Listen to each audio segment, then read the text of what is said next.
আজ রবিবার, দিল্লিতে আজ হোলিকা দহন। সকালটা শুরুই হলো বাবা মেয়ের বই পড়া নিয়ে। সকালে আজকে একটু ব্রেড অমলেট বানিয়েছিলাম ব্রেকফাস্টে।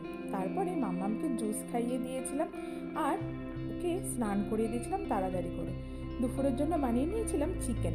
কালকে দোল বলে ঘরের বেডশিটগুলোকে বদলে নিয়ে ঘরটার একটু চেহারা বদল করার চেষ্টা করেছিলাম।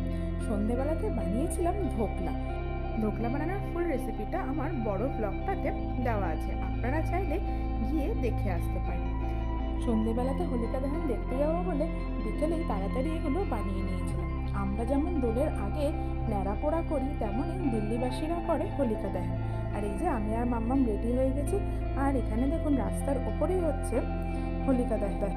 ফেরার পথে খেলাম ফুচকা আর কিনলাম গুজিয়া নামক মিষ্টিটা। দিল্লিতে হোলিতে এই মিষ্টিটাই সব থেকে বেশি তৈরি হয় আর বিক্রিও হয়। আজ তবে চলি, সবাইকে টাটা।